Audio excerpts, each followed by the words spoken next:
Assalamualaikum warahmatullahi wabarakatuh.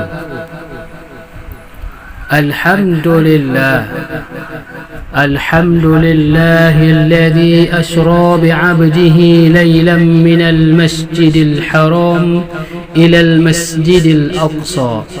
أشهد أن لا إله إلا الله وحده لا شريك له وأشهد أن سيدنا ونبينا محمد وعلى آله وصحبه أجمعين أما بعد.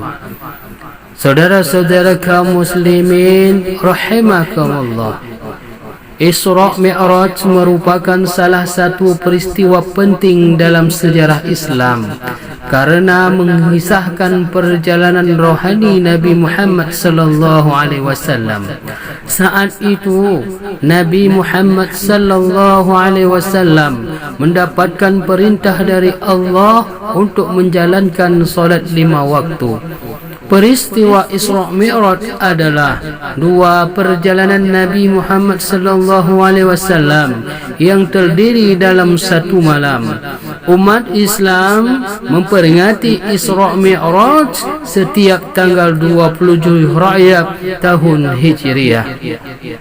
Dalam bahasa Arab, Isra berarti perjalanan di malam hari, sementara Mi'raj adalah kenaikan. Isra Mi'raj merupakan perjalanan Nabi Muhammad sallallahu alaihi wasallam dari Mekah ke Masjidil Aqsa di Yerusalem. Kemudian Nabi Muhammad sallallahu alaihi wasallam dinaikkan ke langit ke-7 atau Siratul Muntaha.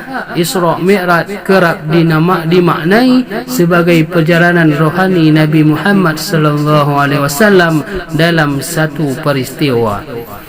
Akan tetapi Isra Mi'raj sebenarnya terdiri dari dua bagian perjalanan Nabi Muhammad sallallahu alaihi wasallam, yaitu Isra Mi'raj. Saudara-saudara kaum muslimin rahimakumullah, yang pertama, peristiwa Isra. Peristiwa Isra merupakan perjalanan Nabi Muhammad sallallahu alaihi wasallam dari Kaabah di Mekah ke Masjidil Aqsa yang berada di Yerusalem. Selain itu hadirin, perjalanan dari Kaabah ke Masjidil Aqsa dapat ditempuh dengan kuda atau unta selama 1 bulan. Namun Nabi Muhammad sallallahu alaihi wasallam dapat menempuh perjalanan tersebut hanya dalam 1 bulan. Di perjalanan tersebut Nabi Muhammad mengendarai hewan yang bernama burak. Burak digambarkan memiliki tubuh seperti kuda putih dengan sayap dan ekor burung merak. Sesampai di Masjidil Aqsa, Nabi Muhammad sallallahu alaihi wasallam dikisahkan memimpin para nabi terdahulu untuk melaksanakan ibadah solat 2 rakaat. Saudara-saudara kaum muslimin rahimakumullah, yang kedua adalah peristiwa Mi'raj. Mi'raj merupakan perjalanan Nabi Muhammad dari Masjidil Aqsa menuju ke langit ke-7 atau Siratul Muntaha.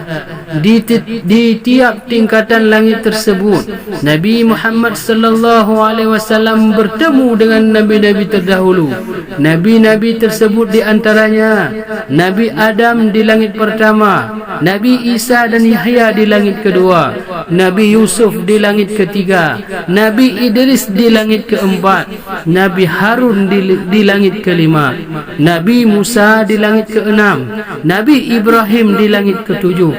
Sejak kedua peristiwa tersebut, umat Islam diwajibkan menjalankan salat 5 waktu dalam sehari. Pada mulanya Allah Subhanahu wa taala memerintahkan umat Islam untuk melaksanakan ibadah salat sebanyak 50 kali dalam sehari. Saudara-saudara kaum muslimin rahimakumullah, itulah sejarah perjalanan Nabi Muhammad dalam perjalanan Isra dan Mi'raj. Semoga bermanfaat. Hadanallahu wa iyyakum ajma'in. Wassalamualaikum warahmatullahi wabarakatuh.